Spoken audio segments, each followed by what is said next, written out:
I'm Jack Rayner. I'm one of your stage captains for the day here at First Baptist. I have a few announcements. I'll keep them brief. Our authors will be signing books after the presentation.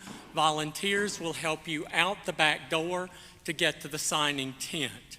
There will be a Q&A session after a 45-minute presentation. If you do have a question, please remember, question. Make your question pithy. Give our authors a chance to respond, and we will have an opportunity to have as many questions as possible. We will conclude right at 11 o'clock. Books are available for purchase. Out the front, the bookstores are there. Please remember that all of the booksellers today, including our moderator's bookseller, are all independent entrepreneurs.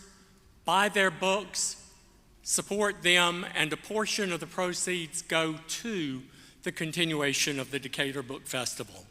The Decatur Book Festival is nonprofit. It depends on sponsors and volunteers, so we're glad that you are here.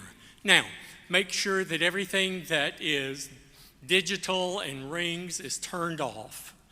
And let me introduce our speakers. Our moderator is Kate McNeil. Kate is the owner of All the Tropes Romance Bookstore in Atlanta. Rebecca Ross on the end. Clearly a well-known and regarded author, is a New York Times and Sunday Times bestselling author of fantasy books for teens and adults. She's written multiple highly acclaimed duologies as well as 2 standalone novels. And Analeigh Sbrana is the writer and visual artist who is the author of Lure of the Tides, the second boom in her new series. Welcome. Have at it.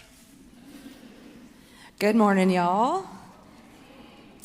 Okay, my first question is, how do you go about creating your unique world and magic system? Do you pull inspiration from books when you were a child, shows, movies? And on top of that, what music is in your head while you're writing, if you listen to music at all? I like to say I was cursed with an active imagination. So my worlds are, they often build themselves, I would say, which makes it sound easy. It's not. But a lot of the times it's me being like, oh, you know, if they're going to go here, what does this look like? Or if this is how they were raised, or this is the laws of the land, you know, then, you know, what kind of religion would they have, things like that. And as I'm doing that, I am just often always surprised by what's happening. I am a pantser, which means I write by the seat of my pants. As opposed to a plotter who plots everything out, which I'm very jealous of those people who can do that. I really feel like they have their lives together. Someone else did say that being a pantser is like a discovery writer. And I was like, oh, I like that more. Like, okay, yeah, I discover as I go. And so that's how my worlds are built. They build themselves. A lot of times it's me having to go back and fix things because I try to make things that I chose earlier not even relevant anymore. And I'm like, oh my goodness, no. So this is the thing, is I would say if you're gonna read my book, which this is book 2, this is Lure of the Tides. My first book's book 1, it's Lure of the Wilds, and it's a duology. So it's a 2-book series, both are out now. I would say if you're going to listen to it, or if you're gonna read it, then you should put on the Bridgerton soundtrack because I feel like it's a vibe. Also, Hosier, love Shabuzi. I wrote book 2 listening to Hosier and Shabuzi, like alternating, which have 2 very different styles, but for some reason they worked for me. So yeah. Okay, so I have to ask you a question then, because I'm also a pantser discovery writer. Do you see your characters first and then build the world, or do you world build first and then find the characters? This is like a very hotly debated thing amongst fantasy authors. So 100% it's characters first. Okay. Like lore, I had this vision of a human woman walking into a cursed and enchanted library that nobody had entered in 1,000 years. Did I know who she was? No. Did I know why the library was cursed? No. And how'd she get in? All of that. Okay, that's how I literally wrote the book. Like, okay, how did she get in here?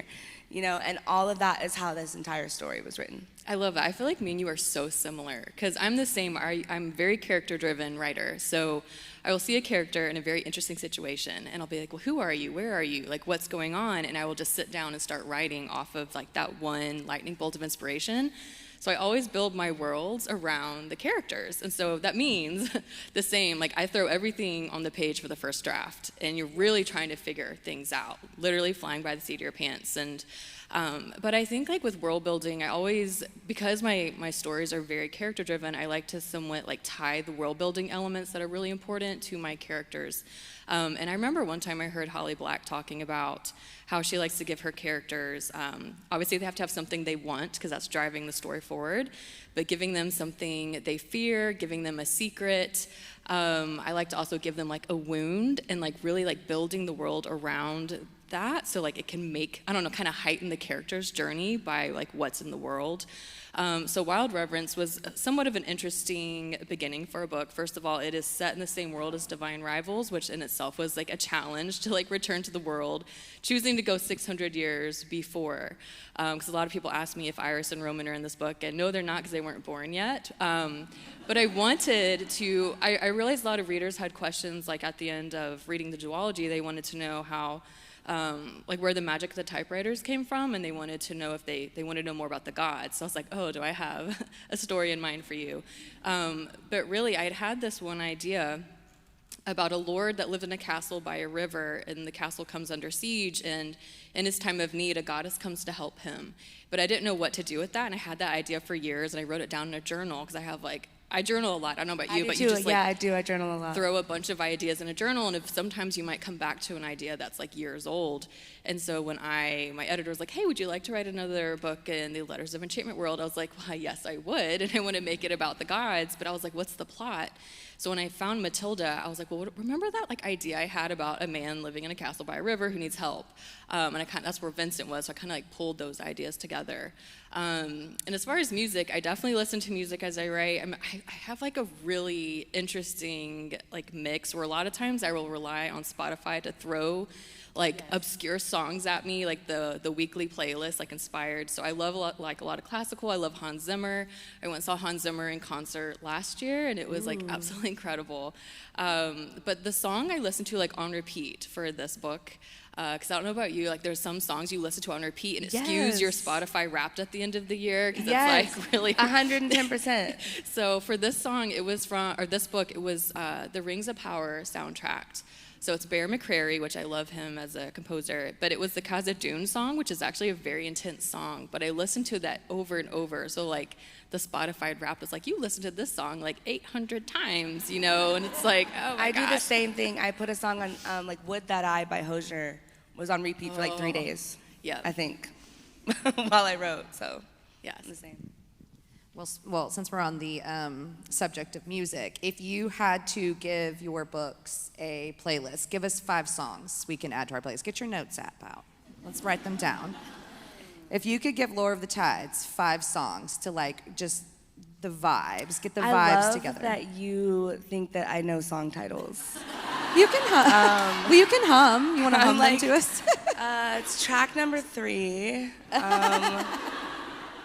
Okay. I'm literally pulling up my Spotify because I can can't. I do that too? Yeah. I can't. I don't even have my phone, so somebody take notes for me. I'm gonna pull up my Spotify too, actually. Hopefully nothing starts playing. Do you have playlists for every single one of your books on your Spotify? I do, yes. Sorry, that was loud. Yes. I mean, I think we're seeing that like more and more too. Like some books are coming with like, here's a QR code. Oh yeah, you mine can are private scan. though. I don't. Mine's private, my playlist. Oh, it is. Oh, okay. Yeah, I guess I should make one, but I never did. Somebody make one for me. Get the notes out. Okay, let's see. Okay, I'll go ahead and go because I have my playlist Okay. pulled up. So this playlist is quite long. So let me think. I really love the song Rosalind Bon Iver. Mm-hmm. That was one of my favorites. I love Bon Iver. Let's see. Also, obviously the song Matilda, but it's the one, where is it at? It's not Harry Styles' version, it's another version. A Moment Apart by Odessa. I really have very like strange mix. Oh, Matilda by Chad Lawson, and then yes, and then what else am I gonna pull here? I listened to some of the. I don't know if you guys have watched The Last Duel, that film. It is like a really. Highly recommend watching it. It was like I've never seen a movie like told in that such a way, but it's. So dual preparations, and then let's see, what else am I gonna pull? How many songs have I said? 4? Okay. Oh wow, someone is really counting. Let's see. Oh, we're just gonna pull a Skyrim song from Past to Present by Jeremy Soule. So this playlist is live on my Spotify if somebody wants to go check it out. Oh. Okay, so I've got, I already mentioned it, but Would That I by Hosier. I've got Burnt Sage by Les Siren, Chariot by Mega, and I'm gonna do maybe Everywhere, Everything by Noah Kahan. Ooh, delicious. Okay. What was your favorite moment to write in this book? And then I want you to segue into what was the hardest. So what was the most fun to write? And then what was the hardest? Like, which one did you struggle with the most? So this is book 2, so it's kind of hard for me to talk about because I don't want to spoil too much. But there is a scene, so I will say book 1, lore it's really cottagecore. She's in the woods a lot. She's, searching for mushrooms. She's in a tavern. She's like cooking, she's doing those things. And then book 2 is like takes to the high seas. And there's an underwater siren kingdom. And so lore is, I would say this book series is kind of my love letter to libraries. So in book 2, she's tasked with this task. And she's tasked with a task. And the first thing she says is, I know we're underwater, but do you guys have a library? Because that's where I go, for all my questions, all my answers. And then the prince, the prince consort is like, do we ever? Yes, this is my pride and joy, come look. So she goes to the underwater siren library. And those scenes in there were by far my favorite to write. Like coming up with the library itself. I think I say something like, the architect seemed like they had never seen a straight wall in their life or a straight line. Like all the shelves are crooked, and it's just, I thought everything was so cool. And then I had to figure out, okay, how do we have books underwater? So it was just, I went down a rabbit hole, and I had a lot of fun. I think the hardest scene to write was the whole book. It was very hard to write. I had never in my whole life written a sequel before, ever. And when I wrote Lore of the Wilds, I didn't think that it would ever be perceived. I didn't think anyone would ever read it. I wrote it for me. It's just my book. And so suddenly my book is out and people are reading it, because I know they are, because they're telling me about it. And then I have this sequel to write, and I'm like, oh my gosh, so people are actually going to read this, and they have opinions, and they have ideas, and it's a love triangle, and so I know that they're gonna want her with somebody, but am I gonna pick the right somebody? And the whole thing was so hard, but worth it. Yeah, I don't know. Did she end up with the right person? I still have thoughts on that. I'm sad. Listen, I already remember talked to how you I'm a about it. pantser? My characters do not do what I tell them to. And I know if you're not a writer, that probably sounds insane, because you're sitting there, you're thinking you're writing this story, what do you mean? It's literally me wrangling my characters in and being like, stop it. Well, I think that's good, though, because that lets you know that you have really good characters on your hands. I will also say I've written 3 sequels by now. They are the hardest, absolute hardest. I love them and hate them, so I totally feel your pain as far as writing a sequel. Oh gosh. Okay, so for this book, there's a scene that comes halfway through, and I don't want to spoil anything, but it was I just remember when I was writing it, my heart was pounding. I was like, yes, everything's kind of coming together into this moment, and I was just like swept away by it, and it's also like a semi-romantic scene. It's during like a battle, so it's like the height of like actions going on. But yes, there's like this moment that feels like it almost changes everything. So I think just getting to that was just like really exciting. Kind of like what Analeigh says, the whole book was hard. This book has a very interesting journey, I will say, where when I initially wrote it, it was in third person, and so it was Matilda's chapter, Vincent's chapter, Matilda's chapter, Vincent's chapter. So I kept to that very strict structure for the book, and it was like maybe 150,000 words. Like the first draft was pretty substantial, but I had a feeling something was off about it, and I wasn't sure what. But I was like, I like all the ideas here, but I think my execution's slightly off. I think I can write this so much better, but I still had to just go ahead and turn it in to my editor. And I was like, well, maybe when she reads it, she can help me figure out what's wrong, what's missing. So she read it, and we're having like our Zoom chat, and she loved it. She's throwing ideas out, and by this point, I had kind of figured out like what I needed to do. So I was gonna just drop it on her. So I was like, so Eileen, I feel like I need to rewrite the book, and I need to rewrite it in first person. And she was just like, oh. And by this point, like we had maybe 3 months before the book needed to go to the copy editor, so there's not a lot of time. And I was like, I'll cut Vincent's POV out. It'll just be Matilda. Like, I'm kind of thinking like I need to kind of go in the vein of like Circe by Madeline Miller. Even Love that book. One of my other favorites is Cushiel's Dart by Jacqueline Carey. Where I love that book too. Yes, this is so good. So we see like these very like these women, very powerful women, we kind of see them growing up. So like they actually begin their story like at the beginning. And we kind of see them as children and coming of age, getting older. And so anyways, I was like, that's kind of what I think I need to go for with Matilda. So I decided to completely rewrite the book, and I changed it to first person. And I thought I could cut Vincent out, but I couldn't. So I still kept his chapters. He just wasn't as, like it wasn't split 50-50 anymore. I kind of let the story flow, and because Matilda's immortal, she's a goddess, I wanted her to carry most of the story anyways.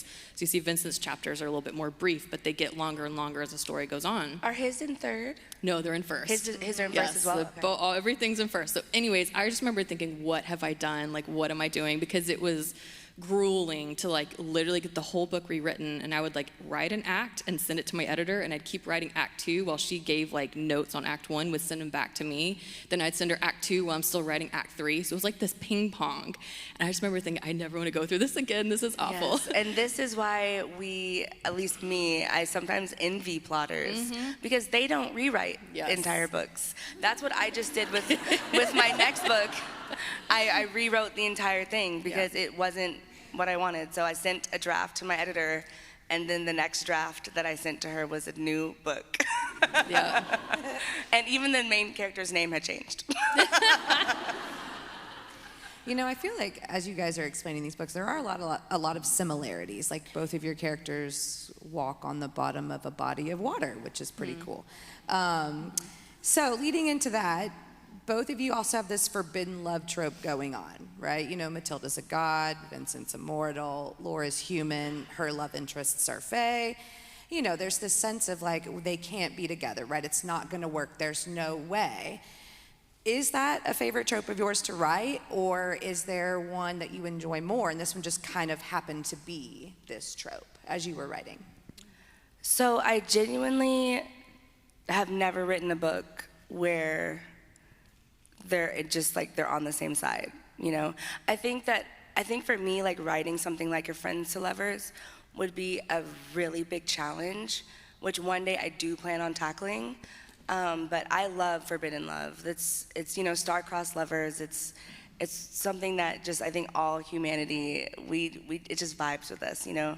And so it's not even my favorite trope. My favorite trope is technically enemies to lovers. And I like that you say forbidden love, because some people do say Lore of the Wilds is enemies to lovers, which I think technically it's not. It really is forbidden love. And so I think it just adds that angst and that tension that is just so delicious. Yeah, like defying the odds, right? Exactly. So it's interesting, when I did the big rewrite for this book, initially, Vincent and Matilda did not know each other as children, so that was like an element I added, where Vincent was dreaming of her. They meet as children, some time goes by, and they meet again, and this time they're older. They've had a lot more that's happened to them, so it's kind of interesting seeing them that they were friends. So it is kind of like a friends to lovers trope, which I had never done, which is kind of interesting. It's like, this is challenging for me to write friends to lovers. I always prefer more of like the enemies to lovers myself. But I will say, like, the forbidden love, again, I don't think I'd ever really written that, and it was so much fun to write, because there's like this built-in tension, there's built-in angst, like, how are they going to be together? Like, everything's kind of pulling them apart, like, how are they going to make it happen? Is it gonna be a happy ending, you know? I think one of my favorite tropes is the rivals to lovers, which I kind of count as like a subset of Divine enemies. Rivals, anyone? Yes, so obviously. Fabulous book. Love the rivals. I just love people kind of both going for the same thing, forced proximity, like trying to outdo each other, and like who falls first in that situation. But even like thinking about tropes too, right? Like, I've never done a love triangle. So any advice? No. I think it'd be fun, but I'm scared to do it. Be scared when you open your DMs, because people no. do get mad. Be nice, you guys. I'm just an artist.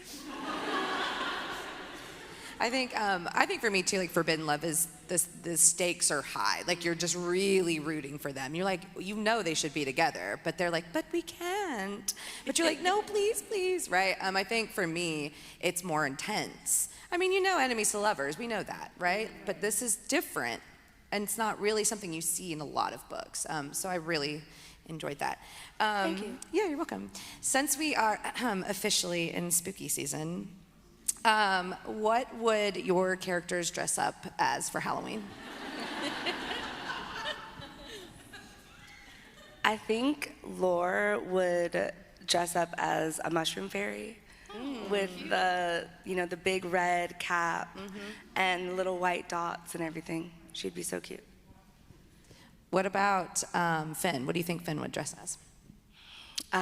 He would do like whiskers and be like, this is my costume. You're lucky that I even did this. I'm a black cat.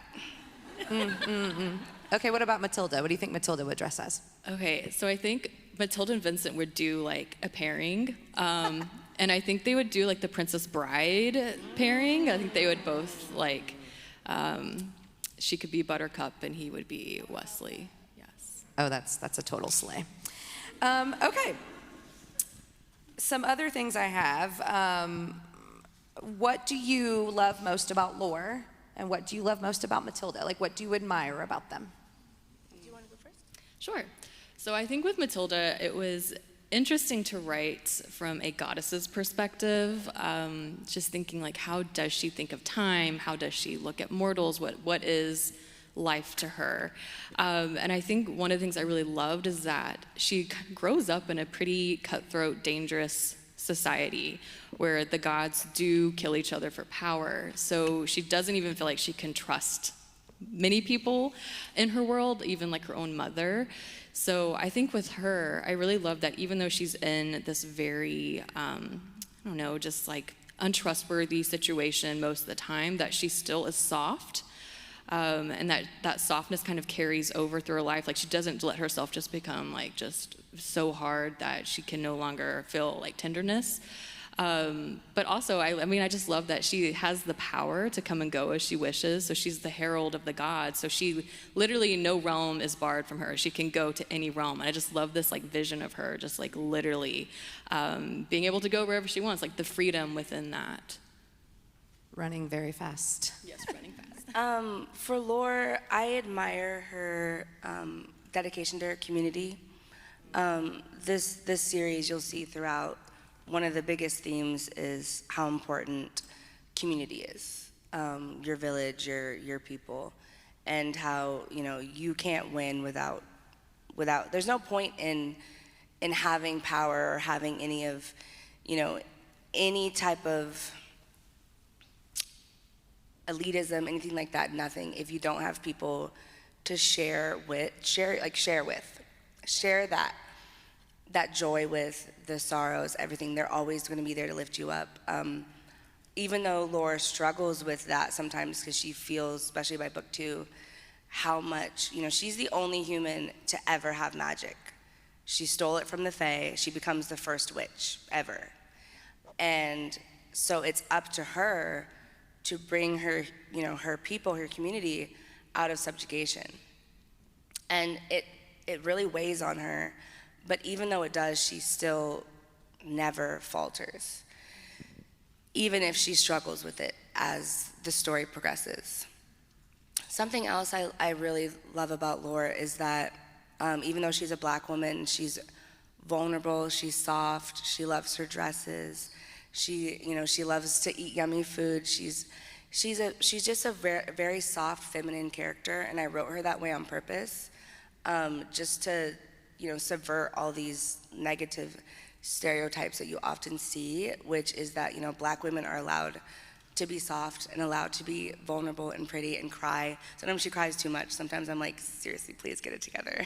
You're crying again? Like, okay, let's just do some eye stinging or something. And so, but I did that on purpose because I really wanted, especially Black women who maybe haven't seen themselves in that light in media, be able to see that and be like, yes, I feel that, this is me. I loved how she was always like, I need my hair products. I loved that because I understand. That's me. I'll be reading a fantasy book and I'm like, you haven't showered in 14 days. Yeah. Where's your toothbrush? You've never even heard of a hairbrush. Cannot be me. I cannot relate. So yeah, for me, a part of this book is, there's this series is she does have to deal with her hair. She's got to figure out, I need to go to the market. I need to buy curl creams for my hair. I need oil. I need something. There's a scene in book 2, which is one of my favorite scenes to write that I wrote. I actually literally cried. But it's a scene where one of the love interests actually braids her hair. And I wrote it in one go. I barely edited it at all. I wrote it in one go and then literally was ran and found my husband and was like, sit down, stop playing your game. I have to read something to you. Literally read it out loud. He loved it too. So. Yeah, I loved that moment too. I really, really did. My toes were curling. I was like, this is this. I've never seen that. And it was incredibly sweet. Incredibly sweet. Y'all got to read these books. They're so good. Hopefully you have. Oh. Okay.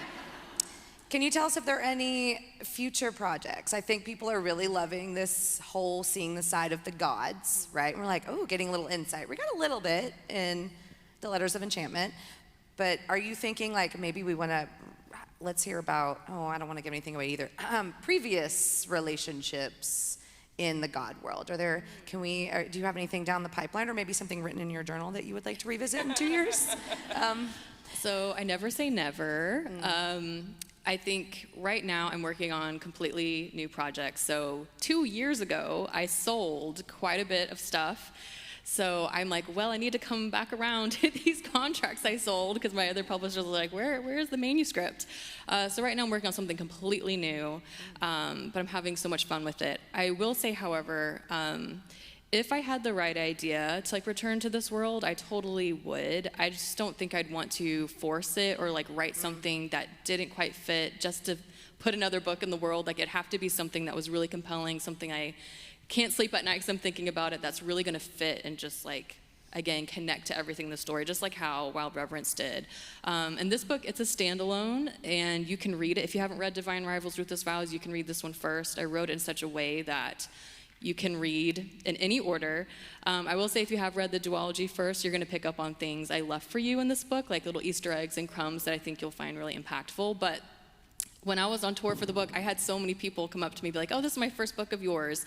And I actually really loved that. So it's kind of this is the first book that they're experiencing mine, because I have 8 others. And that's another thing people are always they think Divine Rivals was my first book, and it was actually book number 7. So I have a very big backlist as well. But yeah, so excited for all the new things. Hopefully can announce it fairly soon. If I ever did come back, I have too many ideas maybe of what I would do. So I'm not saying it ever would happen, but if it could in the future, if I'm ever look, I have to write one of these, because there actually are there's one thing that I tease in this book that I tease about it happening in the future. And it's kind of just a little throwaway comment too, but I want to write that. I think I might do a little novella or just something like that and see. And then for my future projects, I'm so glad I have announced Heir of Prophecy, which comes out July 2026. And unfortunately, it's not available for pre-order yet, but keep an eye on my socials. But that is a completely new world, and it's going to be another duology. And I'm working on that now, and it's so exciting. I love it. I am so here for duologies. It's like a commitment, but not a commitment, you know? Yeah. And that is I'm the here for story that. of my life. I am really excited about these feature things. I think, you know, I don't know if you guys have read A River Enchanted and A Fire Endless. Yes, I have. So They're good. also very, very good, right? And so she does have an incredible backlist. Cool. All right. I think this is a pretty popular question, and hopefully some of y'all haven't cooked this up in your brain already. Sorry if I ask it before you. But can you give us a fan cast for your top 3 characters? Okay, wait. Actually, okay. Can you fan cast Matilda, Vincent, and Bade? Oh Lord. Okay, so I technically have never really fan cast them, but I think, and I'm gonna completely like forget everyone's names. The girl that is in Outlander, Brianna in Outlander. Does anybody know her name? That actress? Yes. I think she would be a really good Matilda. I have no idea who would be Vincent. I'm so picky with the men, like so picky with the men. As you should be.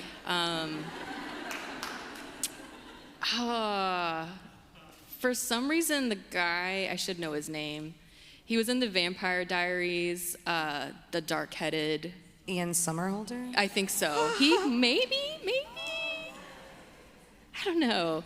And then with Bade, oh gosh. Okay, so Bade is the god of war in the story. He literally is somewhat inspired by Kratos, god of war from video games. So that's who I envision. I know Kratos is like not a real person, but I feel like they're about to make that into a live action, and I have no idea who they've cast as Kratos. So their future cast is your fan cast? Yes, probably. probably. Whoever does Kratos. So. Yeah, I like picture him like, sometimes I'm like, is he bald? No. Does he have long hair? Yeah, he definitely has a long beard for sure.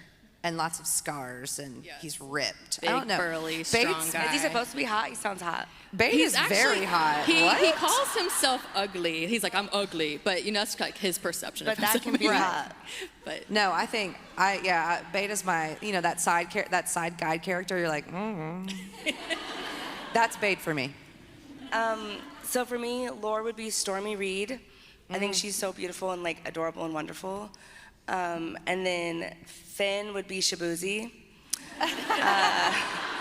Like, just something about him in like a white t-shirt, I don't know. And then Asher would be Jordan Fisher for me. Who's a cutie patootie. Who's a cutie patootie. Okay, can we do some questions from the audience? Madison, can you come up? Is there anything you want to add? Anything you want to say about your books? One last time. Thanks for reading them. And Yeah, for everyone read who's them. They're so good. All right, if you guys have questions, you can line up at the middle mic here. Come ask us questions. Tell all. Let's get crazy. I love your glasses.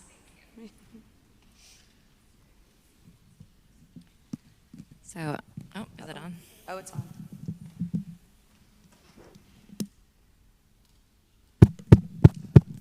Here, you can take mine.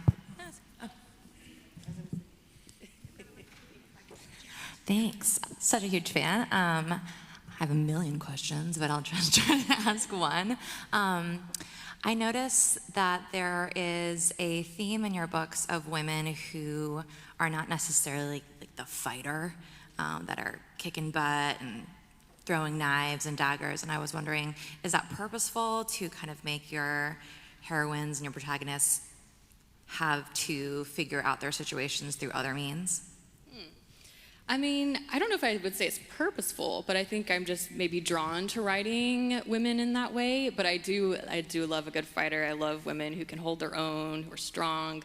Going back to one of my backlist titles, Sisters of Sword and Song, I kind of played with this dynamic between two sisters, where one sister is more scholarly, very soft, and then the other sister, she's like an athlete. She's really fast. She's very strong. So yeah, I think, again, I kind of look at myself, like, I think I just really enjoy reading about women who are soft, but then they also have their own inner strength to get through all the trials and tribulations they go through, whatever I throw at them in the book. So yeah, but again, I still love a woman in armor, like a woman with sword and shield. I love that too. So I think, like with Matilda, she's obviously, I mentioned her being soft, but she's also still a very strong character as well. So I had to like put her in some armor in a few scenes just because I love it. But I hope I'm a good projector, so I don't really need a mic. So I did want to say, I'm good. Can everybody hear me okay? Yeah. Cool. I did want to say I really like that about Matilda too. Like oh goodness, it's not that mic's working. Probably that's why I did that. I really like how she is strong and she trains with bait, right? And she's always got. I don't want to give too much away, but she can store things and always have them at the ready, which I think is really cool. That was a really cool element. yeah, I will say, because a lot of people do mention Matilda's moonstone belt, which does, like, the moonstones are charmed to be like pockets that she can put anything in. And one time a reader asked me, like, where did that idea come from? And I don't know if you've ever worn a dress where there were no pockets. And it's like, oh, if only this dress had pockets. And so it's just so nice to always have pockets to tuck stuff into. So it's kind of like, I want her to be able to store whatever she wants into these moonstone pockets. The dream. Yes. The dream. All right, hi. Thank you for such a lovely, fun panel so far. I wanted to ask, this was specifically for Rebecca, but I would love to hear both your answers. Your writing is so like lyrical and musical. It feels like I'm sitting by a fire, like reading a parchment paper, like an ancient scroll. Do you feel like your writing has always been that kind of like poetic, whimsical, musical style? And for you, like, do you feel like your writing has always had like your kind of signature feel, or did that come to you over time? So I think I've always had I like writing in a very poetic way, and I think it's because the books I really love also, like, again, I'm going to bring Circe by Madeline Miller up, where I literally feel like I could have like highlighted every single line in that book, and it's like every word that she puts in a sentence, it's like purposeful and has weight, and it's just, she describes things in ways that I've never heard them described before. So I think when I'm writing, that's what I'm also like wanting to go for. And I will say, like, I spend a lot of time with journals. So sometimes I will do exercises where I will just sit in my journal and kind of work on making descriptions or describing things in certain ways, or putting two very interesting ideas together, just to challenge myself. It's like a mental, like, I don't know, it's so much fun. But I think something about writing by hand sometimes does it as well. And then I have like this journal full of like very interesting descriptions. But I think if you went and looked back at my debut, The Queen's Rising, compared to Wild Reverence, I think you would probably see maybe my writing has shifted a little bit, but I do think when you pick up one of my books, you know it's mine, because I do have I don't know, I like to describe things. So I'm a little long-winded, but yeah, I think I always write books that I want to read. So that's really what I'm going for, and so I think I just really enjoy a lyrical storytelling. What about you, Analeigh? Yeah, I think that I would like to think that people would be able to recognize my voice, but I will say that a lot of my, I would say, quotable sentences or anything like that, they usually come in post. It's usually me working really, really hard, which means like I've already written the draft, and now I'm there just like really trying to make it beautiful, trying to, a lot of it is just me taking a paragraph and making it concise, because I do tend to, it's a lot of my editor like highlighting like, okay, you've said this 3 times on this same page. let's pick one and make it the best. And I'm like, I can do that. Challenge accepted. So. Thank you. I mean, I will say that you definitely do have a voice, and the way that you described everything about being underwater. And I'm the type of person that I need the book to tell me exactly how it looks. Otherwise, I mean, I got ADHD and my brain's all over the place. And I like it when authors are like, this is what's happening. And I'm like, I see it now. And it's really, you're really, like, are you talking specifically about the library scene where they're underwater, and it's just the way you described it, it painted the picture perfectly. So I absolutely agree that you have a voice. Thank you. You're welcome. Hello. I have a question for the world building process for you guys. As authors who have written sequels and duologies now, how much of the second book and like did you think about before you really actually released the first book? Like, did you take that into consideration, or was it just kind of like, oh, this is the second book, so this is this world now? Well, I will say when I wrote book 1, I knew the ending, and that's it. Like, I did not know how in the world she was going to get there. So when I wrote book 1, it was like I really was only focusing on book 1, and then book 2 was me figuring out everything that I hadn't figured out before. So it was a lot of trial and error. I wouldn't necessarily recommend that.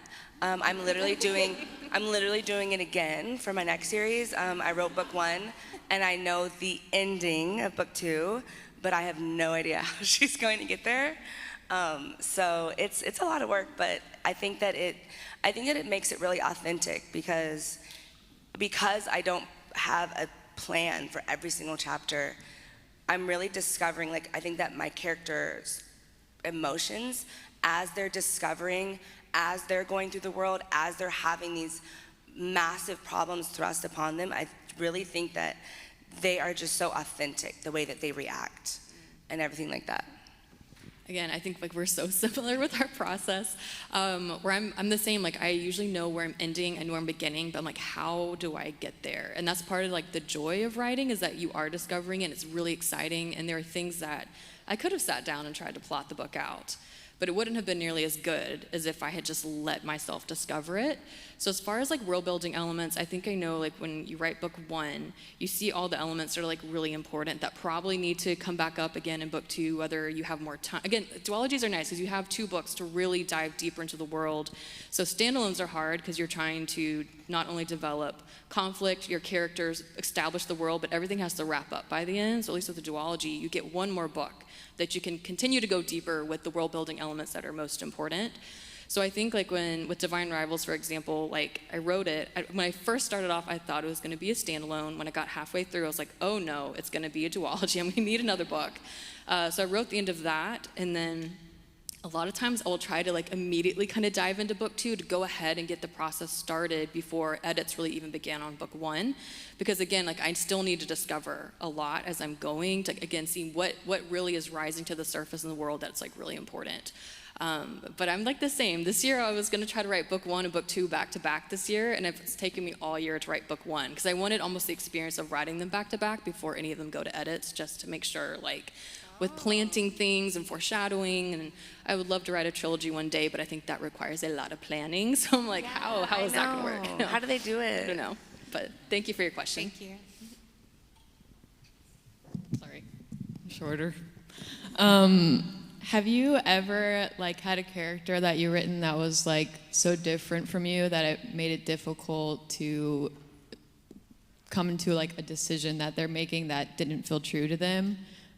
Maybe because it was different from like a decision you would make, or would you ever write a villain? Did you say a character? Yeah, like if the character is so different from you that it's hard to like make decisions for them that maybe feel true. Yes, all of them. Genuinely, a lot of the times I have plans for them, and they guide me, honestly, and so and oftentimes it's like sometimes I will write something that I would do, and I'm like, but that's not what they would do. It does happen, like every so often. I'll write something, or I'll make a comment, and I'll be like, no, that's not what they would say. That's not what they would do.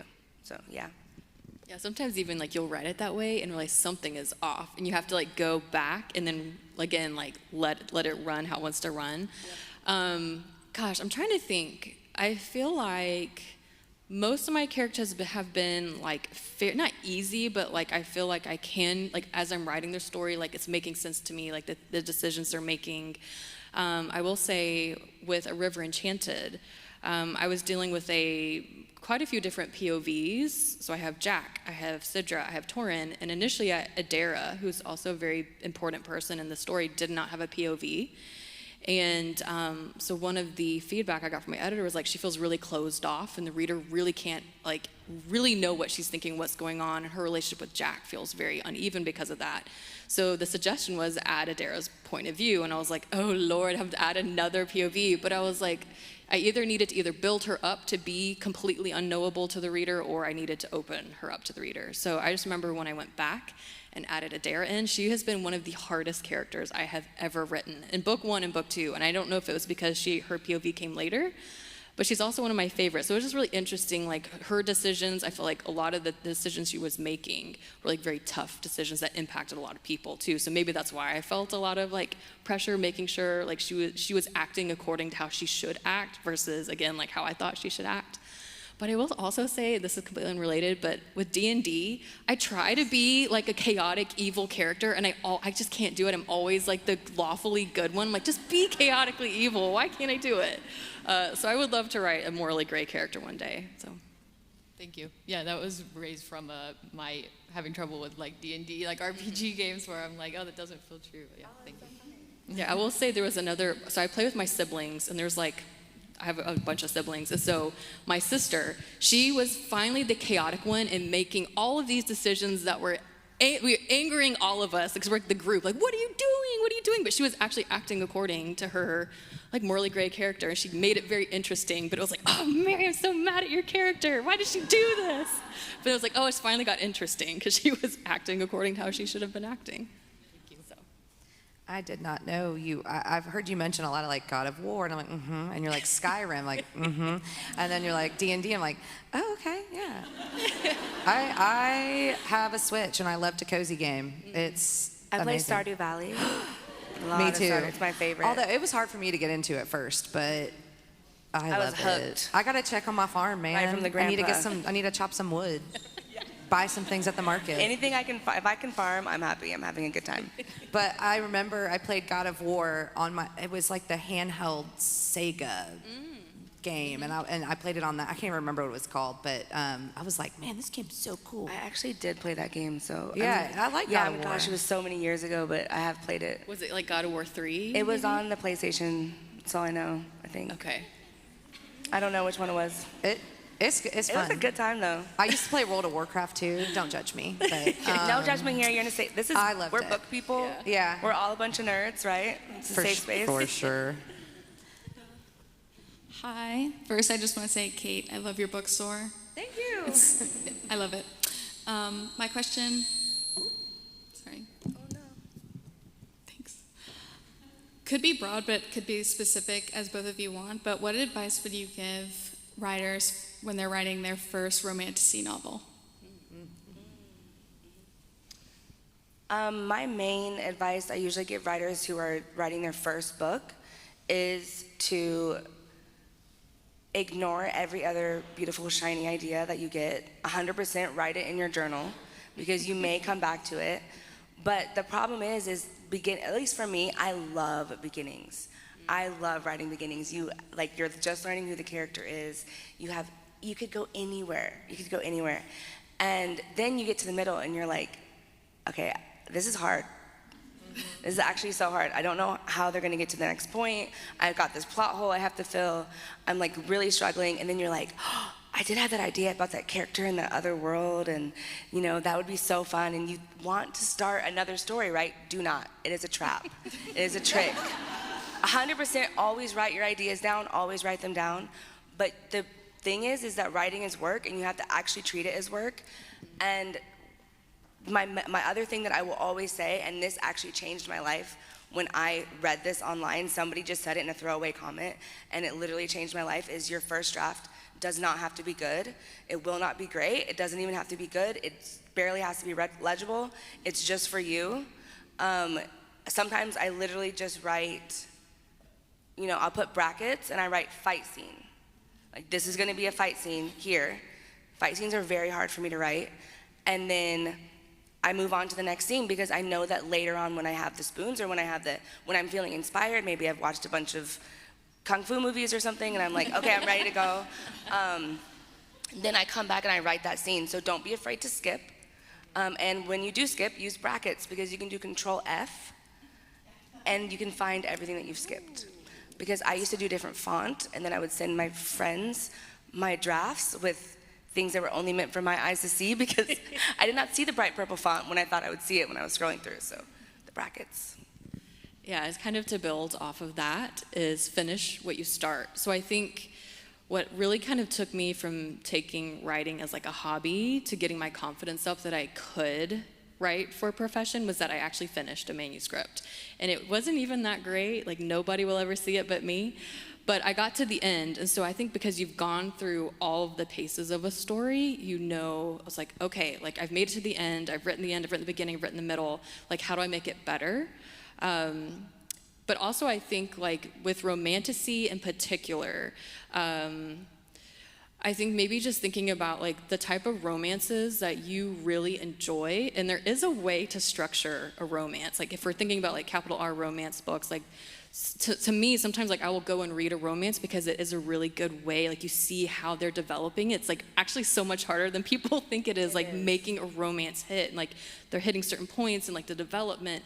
And then with a Romantasy, you're also bringing in, again, fantasy elements. So it is like this very fine balance of like juggling the fantasy parts, juggling the Romantasy parts. I think this is like a pretty, like very much up to debate right now. Like, what is Romantasy? What is romantic fantasy? What is fantasy romance? And it could just, you could go around in circles and circles. But anyways, I would just suggest like, write the book you want to read, get to the end, and definitely everything Analeigh said as well.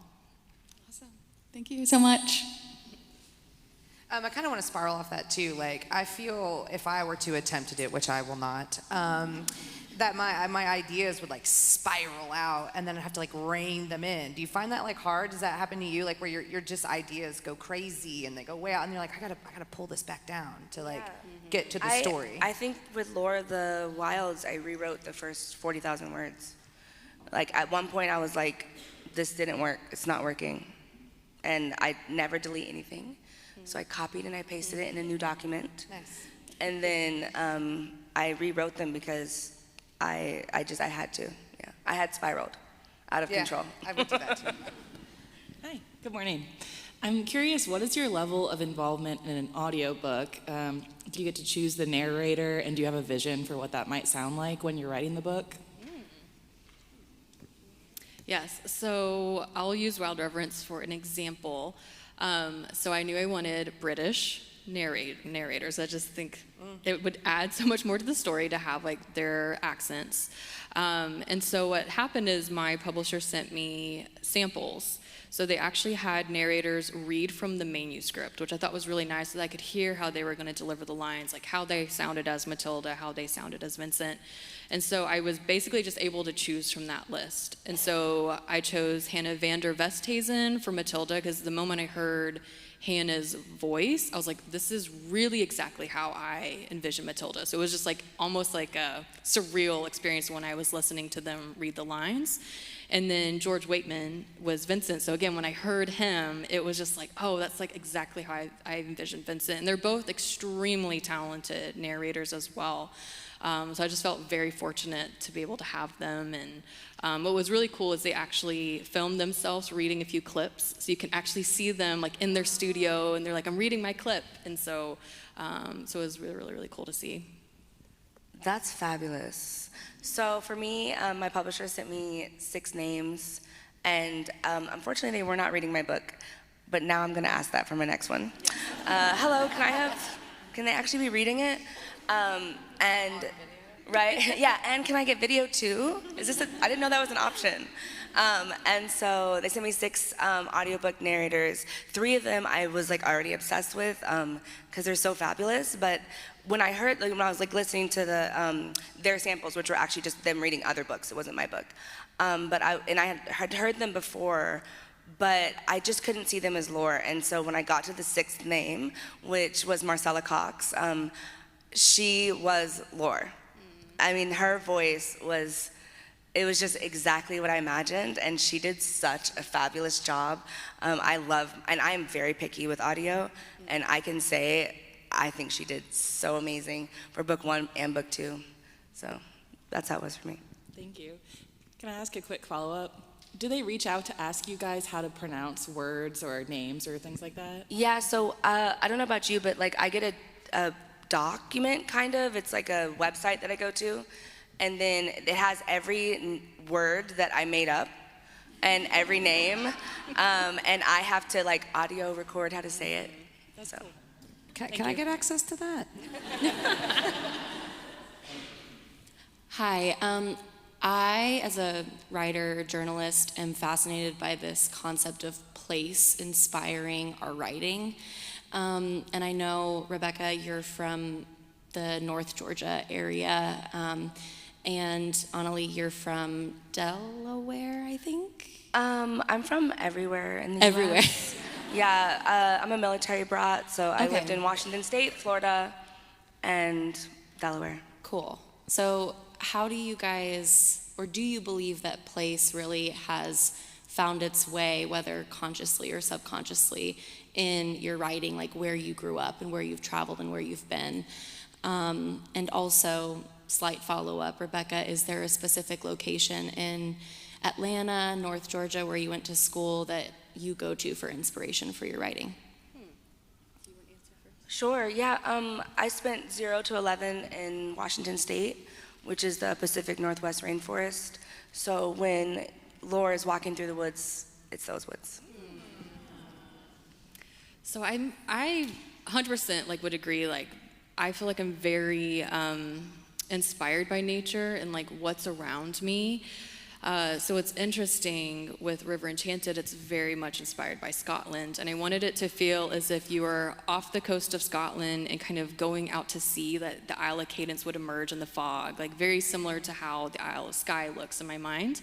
And I remember when I was writing that book, it was 2019-ish, and I was like, oh, like my husband and I, like, let's go to Scotland. We've never been. And so we were gonna go in 2020, and then of course like COVID happened. So I remember like I had to really try to like imagine as if I was there.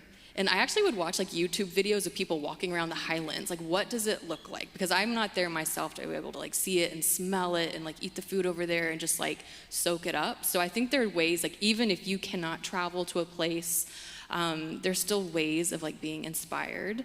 Because I also draw a lot of inspiration from the UK as well. But I'm sure, like, my home in Georgia, like, I live kind of, like, in the woods. So it is just, like, I don't know, just, like, sometimes, like, when I'm, like, mentally, like, stuck with writing a scene, like, I will go outside and just, like, walk through the woods and just, like, I don't know, just take in nature. So, yes, 100%, like, I don't have anything, like, with lore and, like, the wood, like, the forest, like you literally pinpointed. But I do think, like, everywhere I've been, places I've seen, it's, of course, inspired a lot of my work. Have you been to the Isle of Skye since? I have. I love it. I went I last spent year. a week there. It's so It was beautiful. amazing. It feels otherworldly. It's just It does. beautiful. It doesn't feel like this world at all. You're just looking like, this is the same place that I live? This is the same planet? How? Cool, thank you guys. Thank you. Well, thank you so much for giving us your stories. I love them so much. I'm incredibly honored to be sitting next to you guys and having this conversation. Thank you, everybody, so much for coming. Can we give them a round of applause? Thank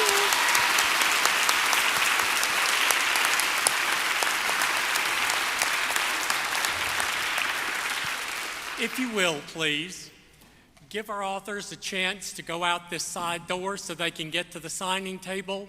You're welcome to come there, meet them, speak to them. Thank you again.